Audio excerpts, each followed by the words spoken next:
There we go. Okay. Well, everybody, um, welcome. I have a little trick with the mug here, so I'll just like hold it up here. Welcome to History Matters, and so does coffee. Um, we're going to be talking about surprise inaugurations today. And it'll be interesting to see what questions you want to talk about. I have a few things I want to talk about what they're supposed to be. But before we do that, I turn to my amazing partner in crime, Annie, who will explain the rules of the game. Good morning, everybody. I'm Annie Evans from New American History. I'm delighted, as always, to be here with everyone on Friday morning.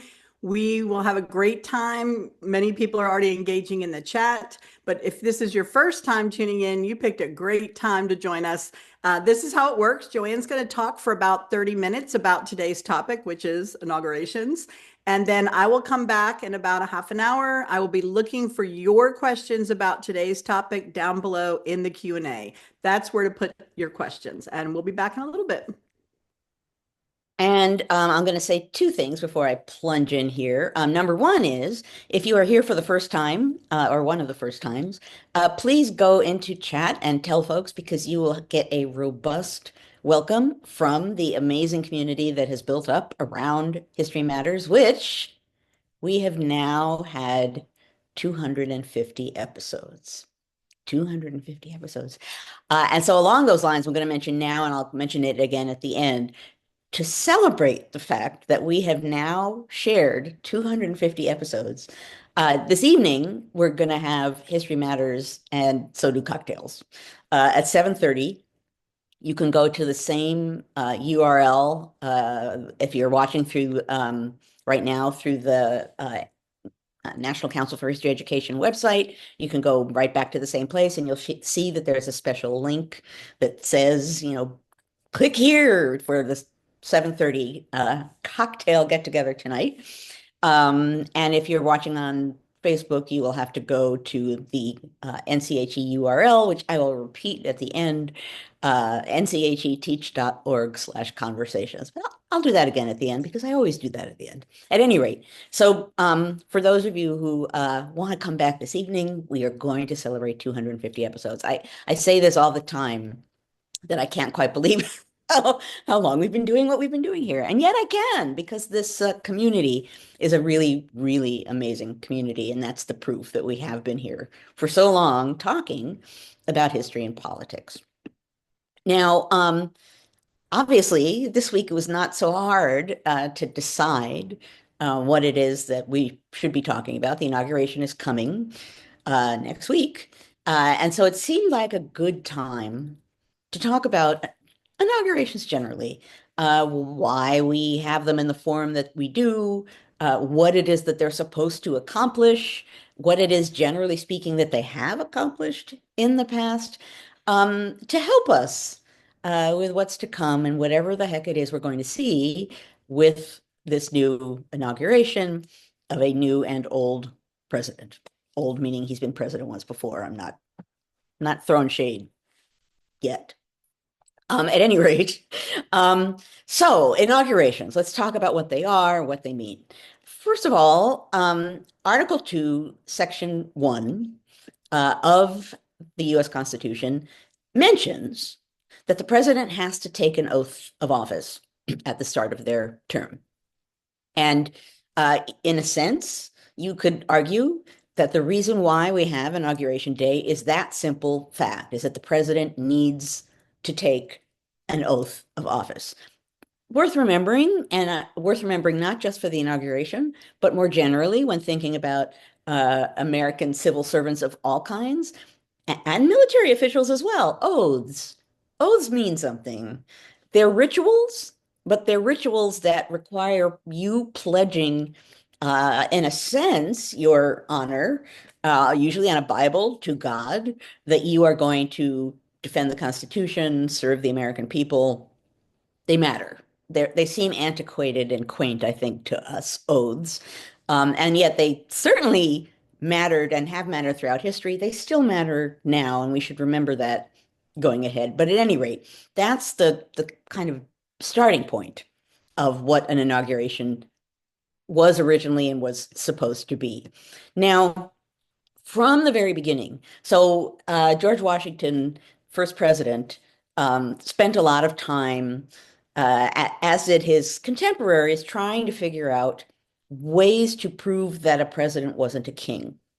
Right? The United States became a nation breaking away from a king who they considered a tyrannical king. So whatever a president was going to be, most people did not want a president to be a king or a king-like entity. So George Washington, as the first, spent a lot of time thinking about ceremonial things that he could do to prove that he was a servant to the people, actions he could take, things he could wear or not wear. I mean, in almost any way, politically or culturally, that he could, and the same held true for his contemporaries. They were trying desperately, on the one hand, to signal that a president wasn't a king, but on the other hand, that a president was an elevated enough person who deserved dignity, that he should get respect, and that he actually was the head of the nation who could hold his own among leaders of the rest of the world. And this oath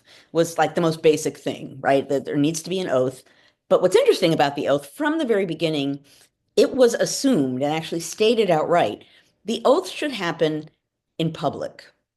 The oath should happen with as broad an audience as there can possibly be. And I think the language, I wrote it down here, the oath should be given so, quote, that the greatest number of the people of the United States, and without distinction, meaning people of all kinds, may be witnesses to the solemnity. Okay, so, what that meant in 1789 was, Washington stood outside on the sort of balcony of what was then Federal Hall, a different building from the Federal Hall that's there today, and took the oath of office in front of a mass crowd of people. At the time, considered a mass crowd of people, but a lot of people. People at the time were amazed, and many of them felt that they hadn't been or seen such a crowd before. I think someone at the time said something like you could walk over the heads of the crowd without touching the ground. There were so many people packed so tightly together. The importance of this is that here was someone taking an oath of office to assume a position, the executive leader of the country, but he was doing it in front of the American people who were witnessing this because he was swearing an oath, in a sense, to them. The publicness of it mattered, and the American people witnessing it mattered a lot. And that's worth remembering because over the years, obviously, technology, everyone can witness whatever, whenever, whether we want to or not, based on technology these days. But at the time, that was a major component of this. We the people, right? The American people matter. That was a distinctive thing about the new government and about the president of the United States. He was not a king. He was a servant of the people. Washington did certain things when he became president to prove this to an extreme degree. Some of my favorites are, according to the diary of Pennsylvania Senator William Maclay, who I quote all the time because his diary is so amazing. William Maclay explains in his diary how in the beginning, when Washington first gets to New York, which is the capital at the time, Washington got on his horse and deliberately went to every boarding house or hotel where members of Congress were staying, got off of his horse, bowed to the individual members of Congress who were there and assembled, got back on his horse, and then rode to the next boarding house or hotel. On the horse, off the horse, bowed down, on the horse, moved on, which seems ridiculous. But what he was literally doing was bowing to the people who represent the American people. He was showing that the president is not above the people's branch, that he understood his responsibility to the people and to the representatives of the people, and he was doing that bodily as he could. That's the degree to which this first president was desperately trying to show that what was at the heart of what was going on was the American people. Now, of course, this isn't to say that they weren't a bunch of elite white guys who were assuming elite white guys would be leading everything. So I don't mean to say, the world ushered in democracy. That's not the case. But it was very distinctive at the time in a world of monarchies that this was not going to be one. And so the inauguration of a president, of the first president, became and has remained a way to indicate precisely what a president is, who a president serves. Now, of course, they make a statement to the American people in one way or another, but that's in part what this inaugural ceremony represents at its base from the beginning. It's something that is gesturing towards the importance of the public and, in a sense, gathering the American public together to witness that as we the people. So in that sense, presidential inaugurations reflect something of the ethos of American democracy, perhaps as we define it today, not as they defined it then, but still they are supposed to represent the peaceful transition of power with all Americans witnessing that. Um, and all of the ritual and ceremony, the swearing in and the Bible and whatever has developed over the years, the balls and the parades, which were not necessarily there all the time from the beginning, all of that is meant to make the inauguration of a president a kind of moment out of time that calls upon us to witness and acknowledge it, that it is a transition between a campaign and the presidency of a former president, and now the beginning of the term of a new president. So it is signaling a moment in time, celebrating a moment in time, gathering the American people together in a way so that they are thinking about us as an us in some way. And so in that sense, the ritual really matters as much as, you almost feel in some ways that you don't need to see it. Although I love, as a historian and just as a regular person, I love to see the rituals being acted out because they are a kind of tribute. They are testimony to the history of where we've come from.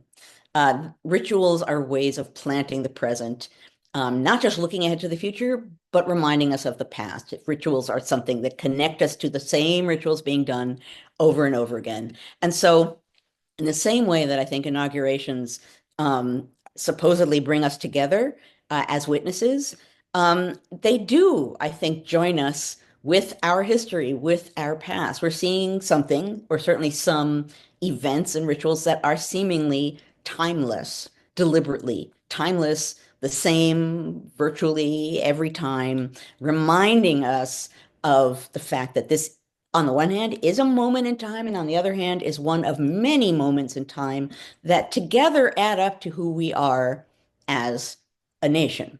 So you should be thinking about history on the day of an inauguration and not just looking ahead, but also remembering sort of where we've come from and echoing, watching this echo of what a presidency is, of what our electoral process is, of the importance of we the people to all of those things. Now, obviously, an inauguration is also a kind of moment to reckon. It's a reckoning moment with what has happened in the recent past and with what may come, will come, might come, should come. It is a kind of reckoning, uh, ideally, supposedly, an acceptance of an election that happened. Some people have gotten really good at denying things that happened, but I'm not going to give a lot of airtime here to election deniers. Lots one can say about that, but I'm not going to do that right now. I will say instead that inaugurations are reckoning moments where you acknowledge an election has happened, an outcome has been accepted, and now we're moving ahead. Of course, the inaugural address becomes a major part of this, in which a new president is supposed to set out something of the tone of the presidency to come. Um, in that way, too, I have never sat down and done, and I didn't think about it until this morning, which is kind of shocking. It would be fascinating, those of you who've got some time in the coming days. I believe all told, there are 59, I don't know. There are inaugural addresses, however many there are. I believe the number thrown around is 59, but however many number there are, reading from the beginning until the end what inaugural addresses say and do will tell you a lot about how the office has changed, about how the United States has changed, and will really place whatever it is that we're going to hear next week in a really interesting historical context. Now, if indeed inaugural addresses are supposed to be setting the tone, um, Trump's first inaugural address was about American carnage. Right? That's the phrase that sort of rung out when he gave that address about how the United States was in free fall. It was horrible. It was bloody. It was terrible. We were in a state of carnage, American carnage, and he was going to change all that. Not typical for an inaugural address, which normally really are about unity, about bringing people together, not necessarily about standing up and beating your chest and saying, I am king. That's not necessarily what that moment is supposed to be about. And indeed, this morning when I was poking around online and trying to decide what I wanted to say to you, I was reminded of George Washington. He's preparing for his inauguration, and what he kept saying over and over again to himself and to others is essentially, Lord, I hope I'm up to this job. You guys might end up being really disappointed, but I'm really going to try. Humility, right? That you're giving me this job. I don't even really know what the job is, and I really hope that I can do it. And I'm going to try really hard. But I'm warning you in advance. If I don't do well, I knew beforehand it might not go well. Humility and an understanding that you're serving the American people, that's supposed to be a big part of the inaugural ceremonies, the inaugural address, all of that. Again, the people are at the center of it. The nation is at the center of it. There should be something about it that is unifying. It's a way to anchor a presidency in time as you end something and move ahead into something. All of that is important in these events to come. Normally, inaugural addresses do not talk about specific legislation. They really do speak in a general way about American principles, American ideals, typically. And as I said a moment ago, normally, in one way or another, they come after an election as a way to unify people, particularly after dirty, rotten, and nasty elections. I mean, Thomas Jefferson saying we are all Federalists, we are all Republicans. Um, he was coming after the really fraught presidential election of 1800, was basically saying, okay, now that's done.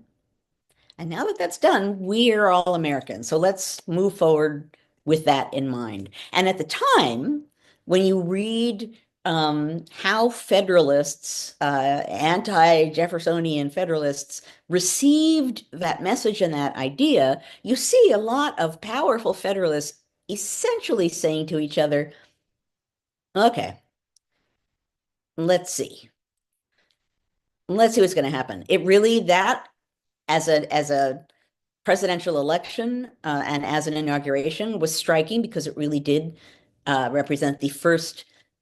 We didn't have formal political parties or a formal party system at the time, but it was the first transfer of power from people who believe one thing to people who believe another thing, from Federalists to Republicans. And that was major in and of itself that happened. And so Jefferson did the wise thing when he made that kind of a statement. Like, I know, like I'm a, Republican, I'm not a Federalist.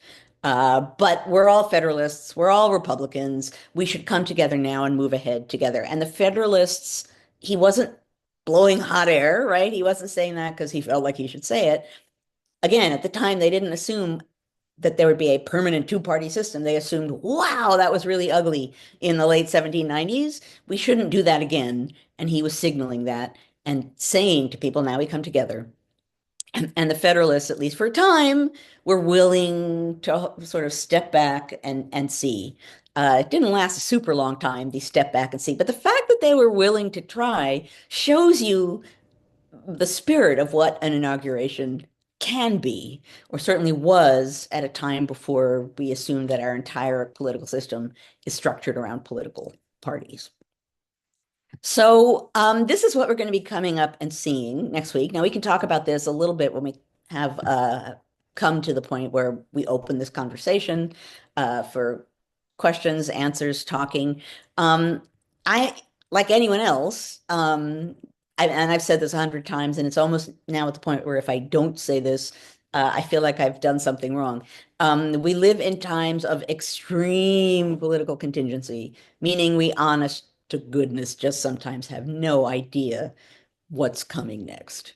The degree to which something will be weird or different or shocking. There's always contingency in life, right? Historians, our craft is understanding that life and events are contingency, that people living their lives are looking ahead in time and don't know what's to come. And if you want to understand people in the past, that's a pretty fundamental thing to think about. But we're at a moment where, because of so many norms and rituals and seemingly laws and standards and democratic assumptions are being tossed aside in one way or another, sometimes very publicly, sometimes really not so publicly, but in one way or another, there's so much right now being questioned and challenged, and it's unclear what the response, still unclear what the response to that is going to be.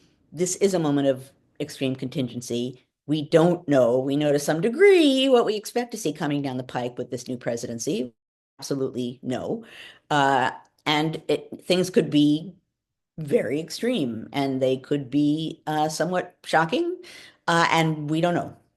But it's important to bear all of that in mind and to think about whatever it is we're going to see next week, excuse me, uh, and inaugural ceremonies and whatever else, um, as a way to at least begin to think about what it is at least suggesting about what the people who are organizing that day want to tell the public and their supporters that they think is important, what they want to have as the message upon their entry, what they aren't mentioning that we sort of think they do consider to be important but isn't coming up. We need to, as I've said also so many times here, we need to, on the one hand, be aware of what's happening, listen to what's happening, but then also be able to take a step back and evaluate what we're hearing, think about what we're hearing, think about intentions, think about audiences, think about what's being said, and think about the ways in which what is being said and what is being done is done deliberately to have an impact. And what is the intended impact? And how do we feel about that? So we should be evaluating whatever it is that we're going to see as far as the inauguration goes, because it is a deliberate, in all the ways I've described so far today, it is a deliberate public statement intended to communicate something that a new president wants communicated, and we should take it as such. It's a statement. It's a ritual. It's a ceremony.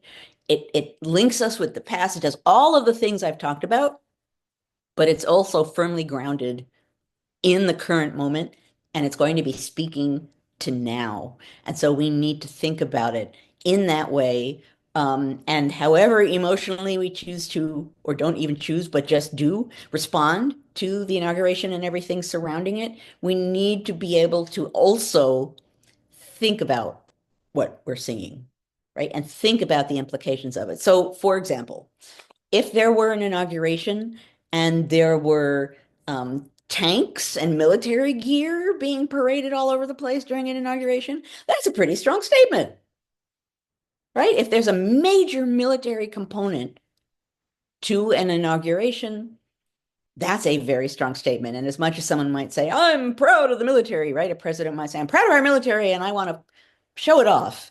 Okay, but the fact of the matter is you're doing that and making a very strong statement, particularly compared with inaugurations of the past. We need to be able to think about, interpret, really translate what we're seeing and think about implications and intentions, because that matters as well. And we're going to need to do that a lot going forward because, again, I've talked about this a lot too, but emotions always matter in politics, but particularly now, there are a lot of people on the right who are particularly bound up with resentment, revenge, retribution, fear, strong emotions easily they can grab at you and take hold of you easily. I've used the phrase, it's not mine, I didn't make it up, rage harvesting, that some of what we've seen on the right is people saying and doing things deliberately to harvest liberal rage, liberal tears, yippee, we're getting liberal tears. Emotion is a part of the politics of this moment, a deliberate part of the politics of this moment. So we need to know that. And so whatever it is we're thinking and feeling, we also need to think about the whys and the hows. So I suppose I'm almost done with the amount of time I have here. I suppose what I'm saying overall is whatever you choose to do, whether you want to watch the inauguration, whether you've decided not to watch the inauguration, we can talk about that. Whether you've decided to talk about it or not talk about it, whatever you're choosing to do for yourself, it's important that we all think about for ourselves what it is we're seeing, what the implications are, what it seems to be telling the nation, and what we make of that message. We're going to have to be really aware and really alert going ahead.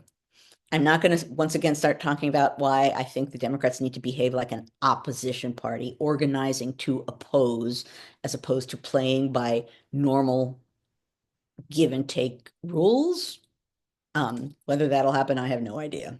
But that's part of the same moment to me, is that this moment requires extra bonus care, extra bonus attention, extra thought, extra alertness, an extra willingness to speak up and reach out and be in the moment and respond to what's happening with others locally in any way you can. I've said that a lot. I won't branch off right now doing that. But this inauguration shouldn't be the beginning of that. We should have been doing this all along, but it certainly is a moment that should remind us there has been a choice, a president has been chosen, that president will take power and will do certain things that that president has decided he wants to do.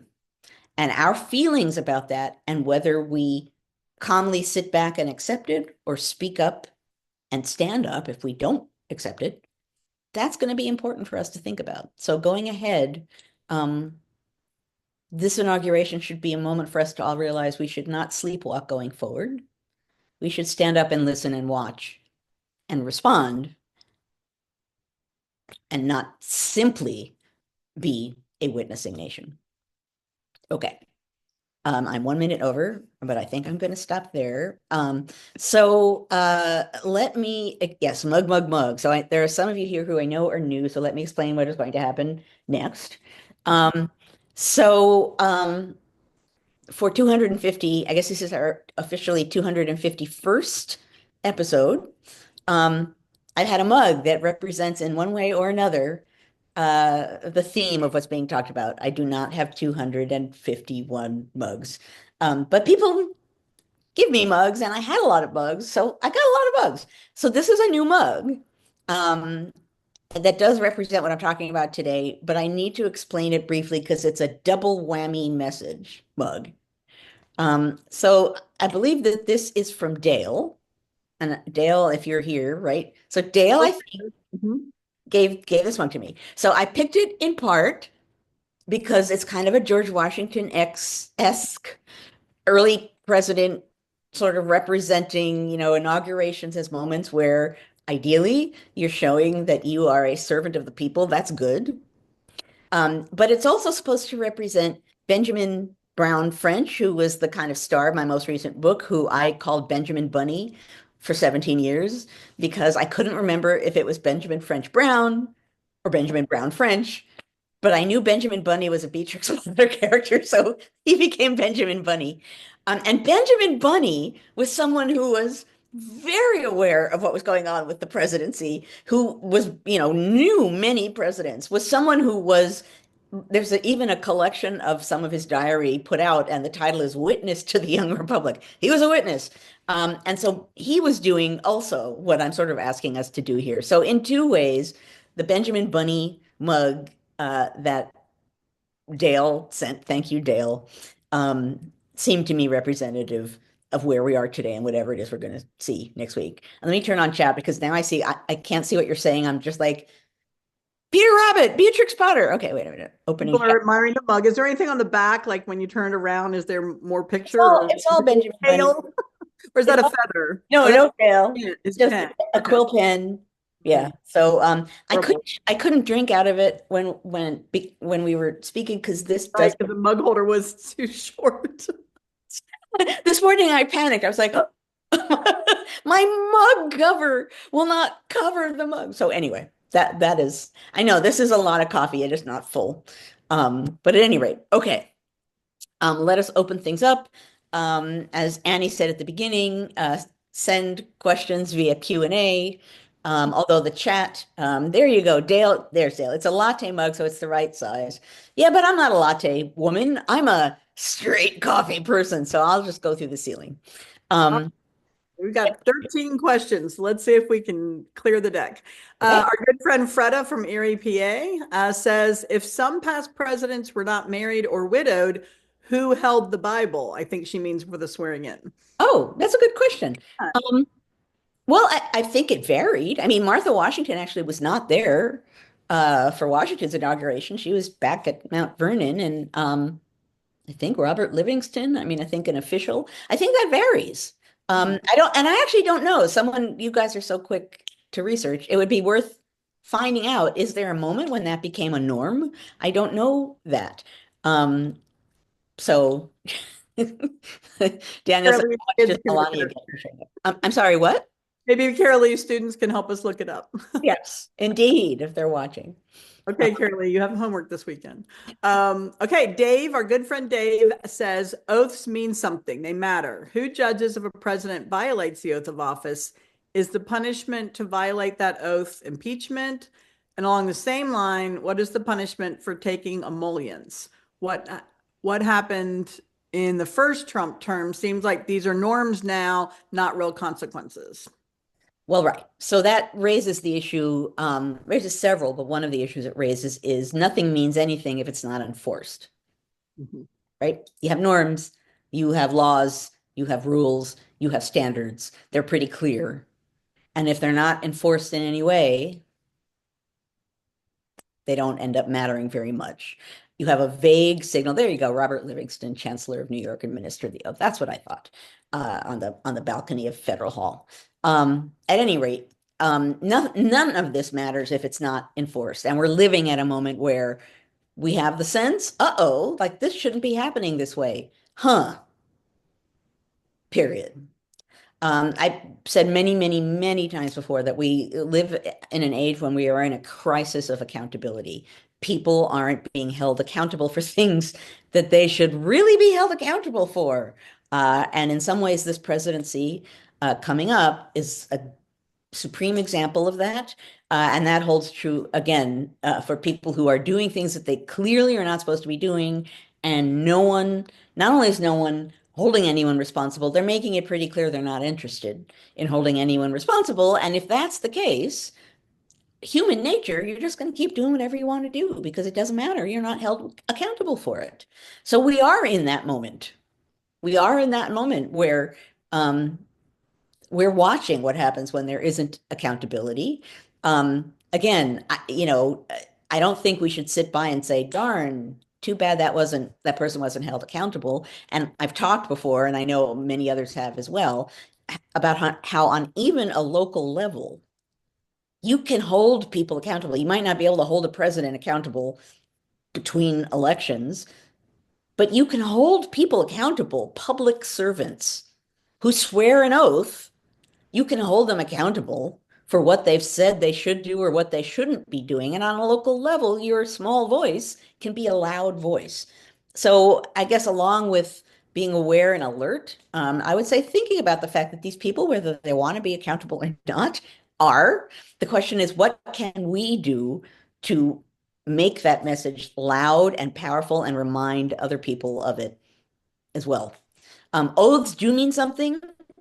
Oaths used to really mean something, right? I mean, in the early American period that I study, oaths were taken really, really seriously to the point that If you were captured, if the British were captured by the Patriots or vice versa during the Revolution, and they would swear an oath not to take up arms again against the other side, and then they would follow that oath, right? They would abide by it.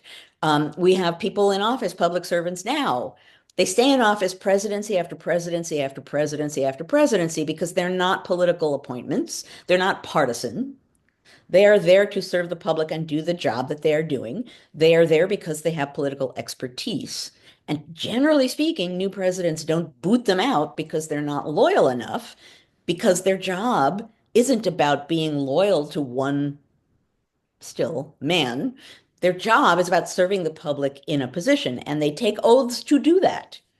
Just like the military do the same thing. We had President Biden in speaking to the military this past week essentially say, I don't have his words right in front of me, but I ask you to please remember your oath.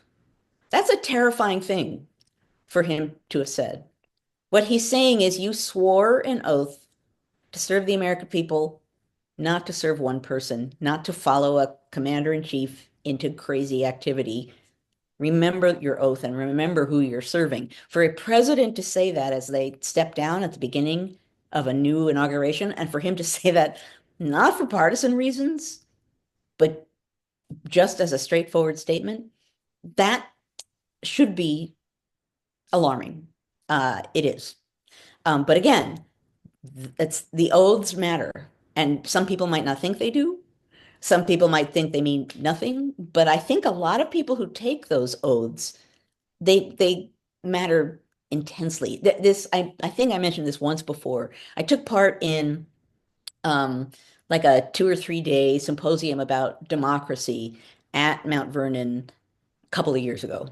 And there was one panel that had a number of very high-ranking military officers talking about at this moment in time how they think about their jobs. And their politics were varied. They were not all on the left or all on the right. They were just all high-ranking military personnel.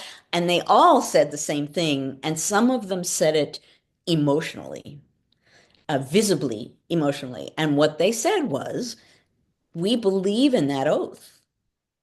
We believe in that oath. We serve the people and we do that in a way that is very valid and real to us. And if we are asked to do something that appears to be going against the American people, to attack the American people, we will not do that.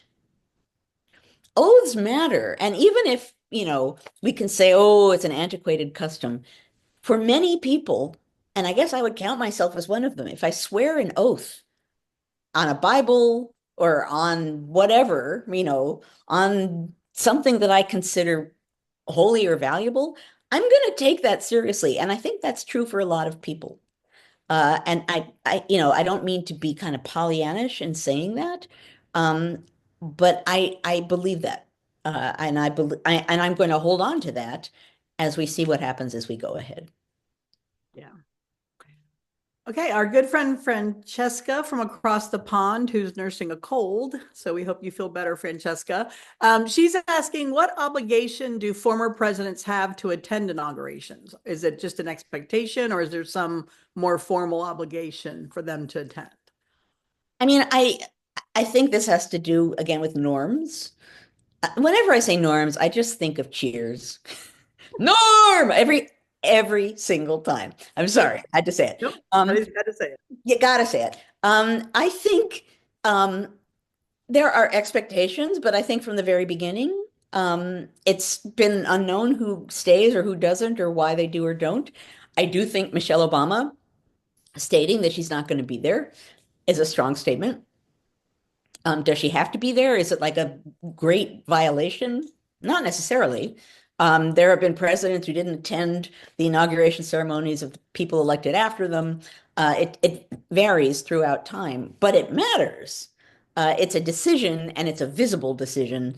I think you can correct me if I'm wrong, but I think Nancy Pelosi has said she's not going. Michelle Obama has said she's not going.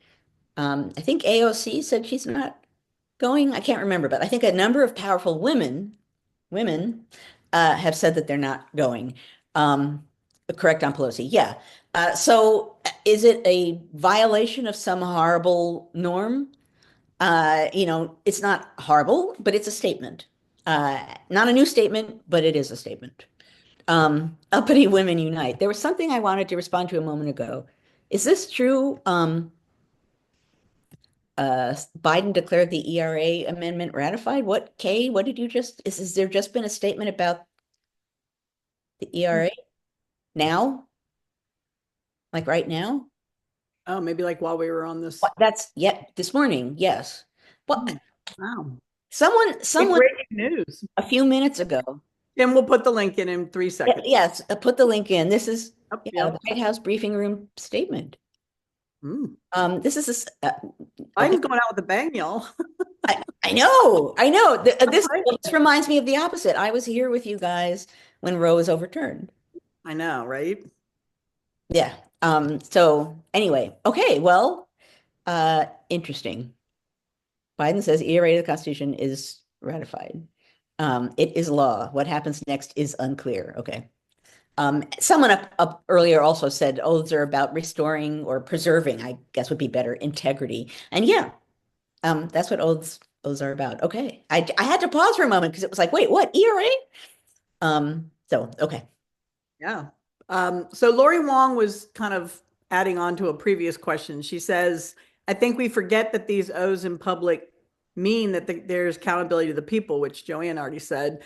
Maybe we have a responsibility to hold that person accountable, but what she's curious is how do we do that in these current times? We know that these O's, your word should be your bond, but what do you Yeah. do when the leader is not setting that example? Yeah. And I wish, I always feel that when it comes to the what do we do component of our conversations, it's very hard to speak in universals. It's very hard to know what to say or do. I will say what I have said before, and that is it shouldn't be surprising, and yet it is eternally surprising when someone does something clearly wrong, spirited, or bad in some way, and people scream about it online, on social media, in the press, whatever, and there's a big stink, and then there's backpedaling. That cheers me because um, from the beginning, the assumption has been that our government is grounded on public opinion. And we forget that there is a public. We forget that that public can have power. We forget that our opinions matter. We forget that a lot of people strongly stating to their representatives, to local figures of power, to whatever, loudly, organized or not, together, speaking up about what they think or want. When you're in the realm of politics, and I guess you could even say capitalism too, but in the realm of politics, in the end, what you want, if you're not really a public-minded servant, at the most crass level, you want money and power, right? A crass public servant, they just want money and power. If speaking up can suggest that they might lose a job or lose supporters or lose their right? Their grasp on power, then speaking up can have power. It can. So even if we're talking about the most minimal kind of public servant who's just there to see what they can get, if speaking up threatens what they want, power or money, it will have power. We should never forget that.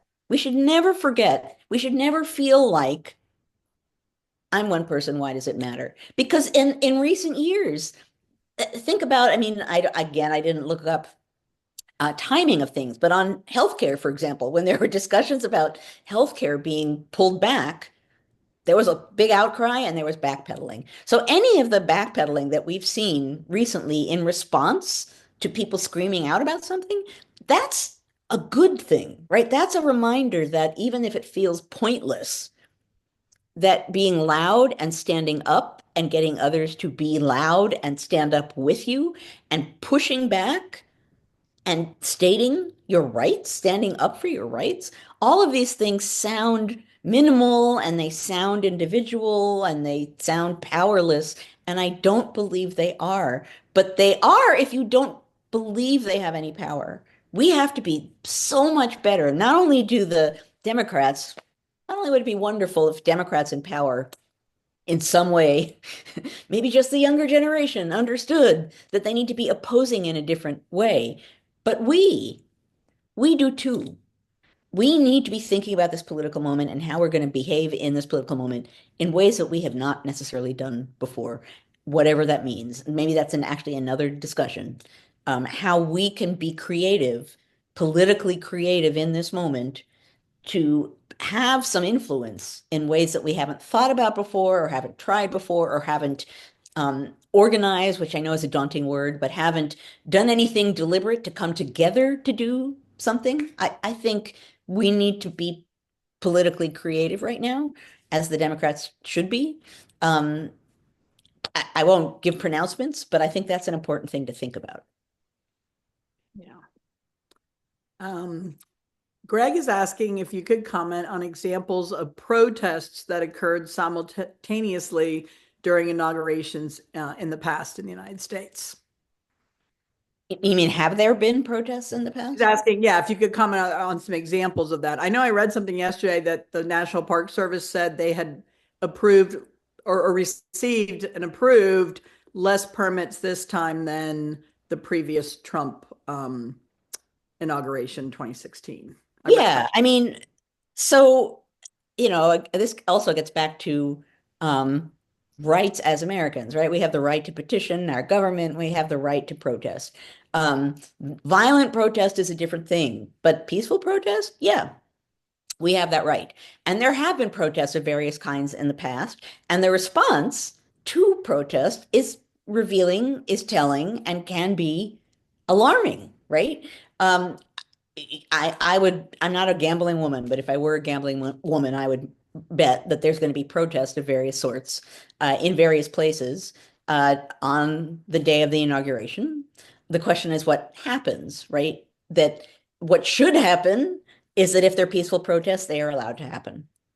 If there's force used against peaceful protesters, um, that's an alarming development that suggests that our fundamental right as Americans to speak up and voice our dislike of something is being attacked with force.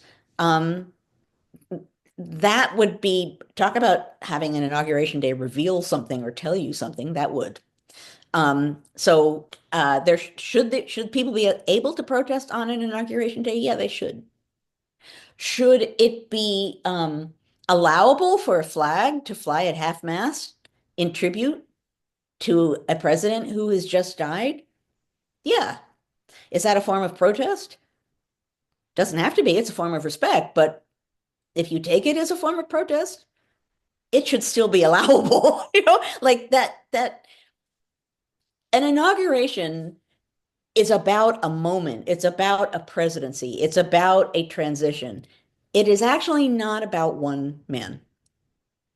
That one man may be the star of the day, but the inauguration is not about that one man. It's not about what he can do. And I'm still freaking gonna use he. I don't want to have to keep using he, but it's not about look at me, I'm great.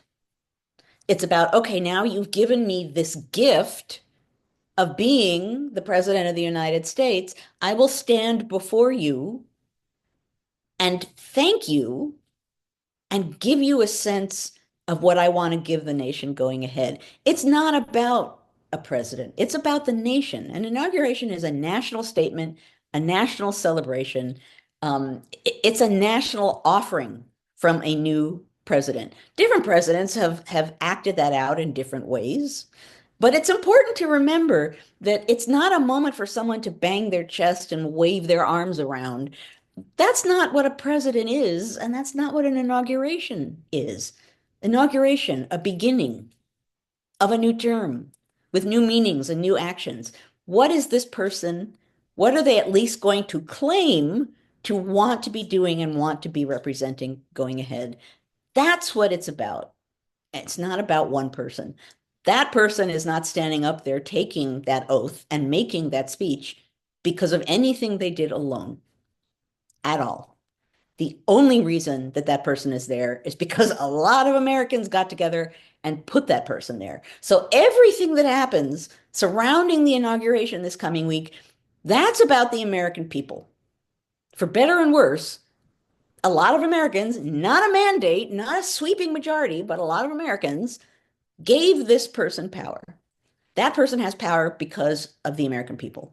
And the inauguration ceremony is about telling the American people, thank you, here's what I represent, and here's what I hope to do for the American people, for the nation.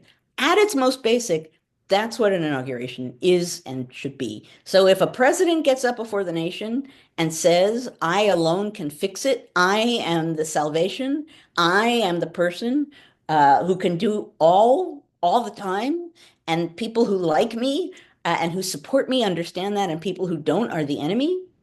That's really not that might be a campaign speech. Campaign speeches aren't the same thing as inaugural speeches and ceremonies. They are not. Campaign speech is about promoting one person. Inaugurations are about promoting the nation and its people. That's what should be happening on that day. So hold that standard, keep that standard. Think about that as we witness whatever happens, because it really should be about us. It's a ceremony for us.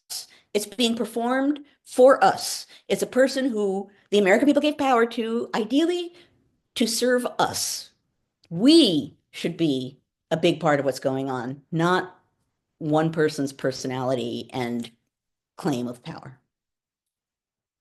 I'll get off my soapbox now. Yes, so Carolee says, yeah, I read that I think in Florida, maybe DeSantis has said the flags are going to be raised to full mast on the day of the inauguration and then brought back down again. Yeah. Uh, Iowa too, yeah.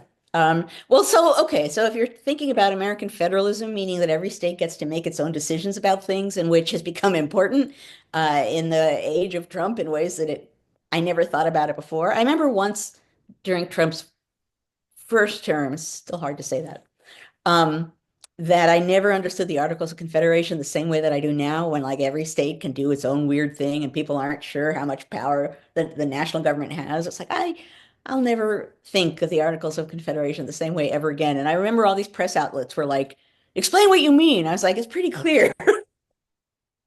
I never thought like, uh-oh, what happens in a pandemic to New York when you have a president who's decided different states get to have different benefits depending on how much they like a president. So, yeah. Well, and the whole, are they going to withhold help with the California wildfires because California didn't vote? Yeah. Yeah. Okay, our good friend Troy says, "Isn't the power of well-crafted history and reputable historians, and he calls them prophets of the past, isn't it their job as historians to say, we've been here before, here's how things are likely to go based on what happened?" Well, for sure, we've been here before, and here's what that implies about the present. Yes. Like I could say, as I've been saying for 250 previous weeks, right? Here's things that happened in the past. Here's how this was intended. Here's how it's played out. Here's how that will shed light and give context to whatever the heck is happening now. I, for me, I think it's one thing to have history shed light on what's going on now. I think it's another to make actual predictions. This is what shall happen, because no one can do that. No one knows that, and particularly in this kind of moment. And I'm a historian, so I'm using the past to understand the present and to give an idea about what will happen in the future. But I think I think about it a lot. I think about what kind of pronouncements I want to make about what's going to happen going ahead because um, I speak with the knowledge of the past. And I am less rooted in exactly what's going on behind closed doors now and how that might shape what's going to happen going ahead. I know that, right? I know what I don't know. So I very deliberately think about how far I go in predicting what's going to come. I can sit here and say that I believe there are going to be things happening in this presidency that I consider to be dangerous and divisive and bad. And that to me is not like, ooh, what a prediction. it would be goofy for me to not say that, but that is what I believe. And we will see what happens. I'm not going to come out and specifically predict what's going to happen because there are pronouncements being made by an incoming president, and then there's the reality of making things happen in the same way that enforcement shapes laws and regulations. It's one thing to make big pronouncements, it's another thing to actually be able to carry them out, which brings us back to what I was saying earlier, which is we can stand up and make it hard for things we oppose to be carried out. And that matters too. And that's another way in which we can stand up and protect our rights. Yeah. Okay, Karen is asking, what deliberate communication is any former president saying about attending a convicted felon's inauguration? She says she's appalled and disappointed. Well, what does this communicate about the future, to the future? I guess she means generations, about that incoming president. Right. And that, what will it communicate partly depends on the future generation. But, I will say on the one hand, former presidents deciding to attend are thinking about, standing for the American tradition and standing for the office and, sort of holding firm for our constitutional process, et cetera, et cetera, et cetera. So I'm assuming that's a lot of the logic. And on a certain level, probably also assuming that an elected president should have the authority of being an elected president, I guess.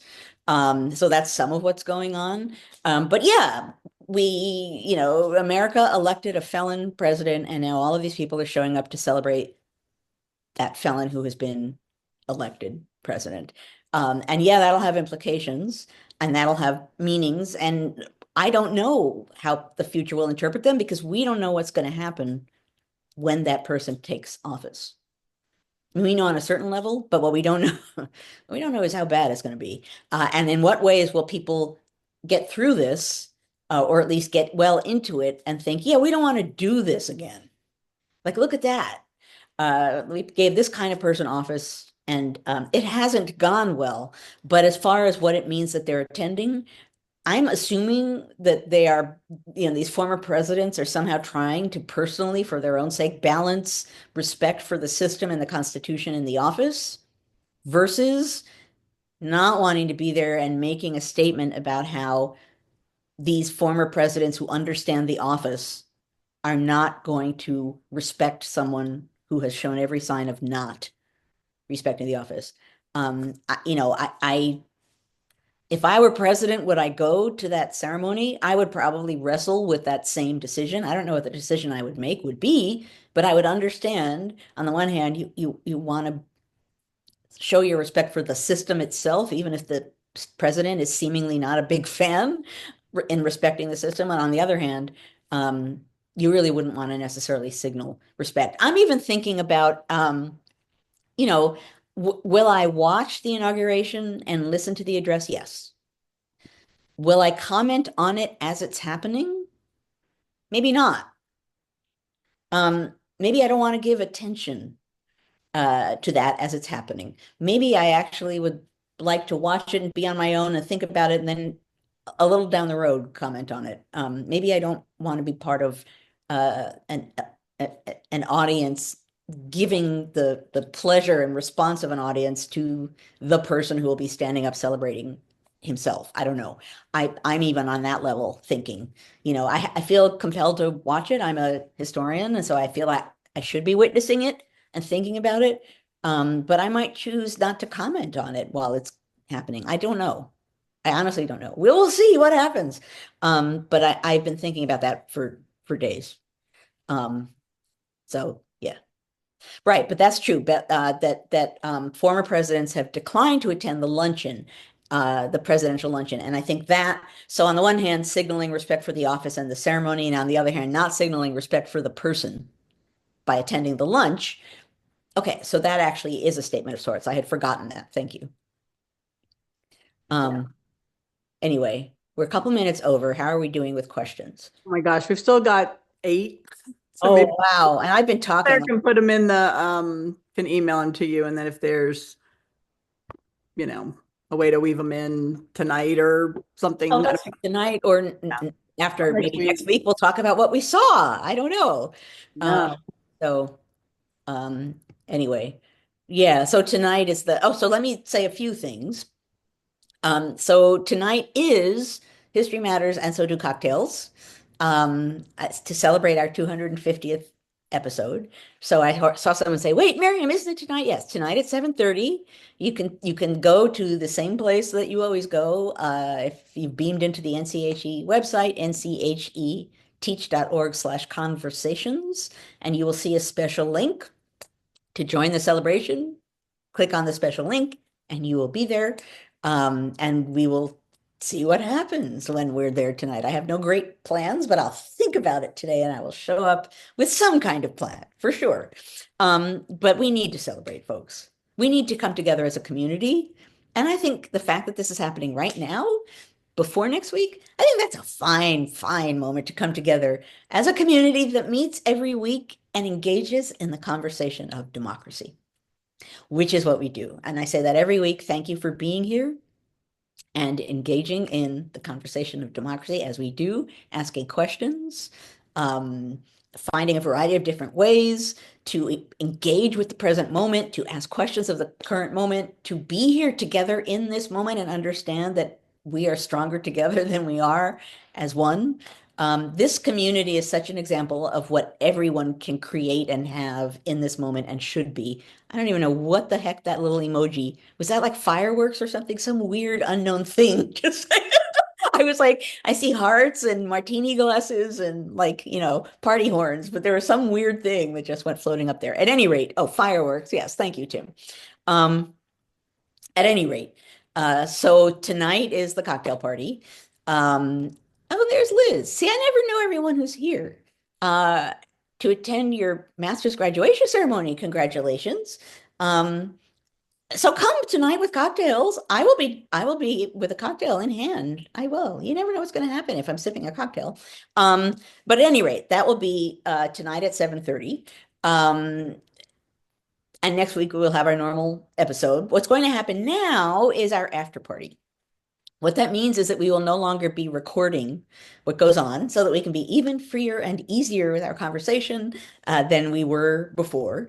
If you are watching on Facebook, you need to leave Facebook and go to ncheteach.org/conversations. That's ncheteach.org/conversations. And then you too, poof, will be in the after party. If you came in through NCHE, just stay right where you are and poof, you will be in the after party as well. Thank you to Annie and Claire and NCHE and John and Jessica for making this possible. Thank you to all of you guys who have been here week after week, our international audience. Hmm. Pretty amazing. Yeah. Thank you for being here 251 times. Not counting our other cocktail parties and such. More than 251 times. Right. This is an amazing community that honestly, I don't just say thank you for engaging in the conversation of democracy. It is an amazing thing. It is one thing that the pandemic did for us, which is teach us that we can come together this way and it can mean something. And at this political moment in time, it really means something. So, okay. I've lost track. The conversation, as ever, goes so fast, and I lose track. Um, but at any rate, okay. So I guess we can head off into the after party, and hopefully, I'll see a bunch of you this evening at 7:30 with mocktails or cocktails in hand.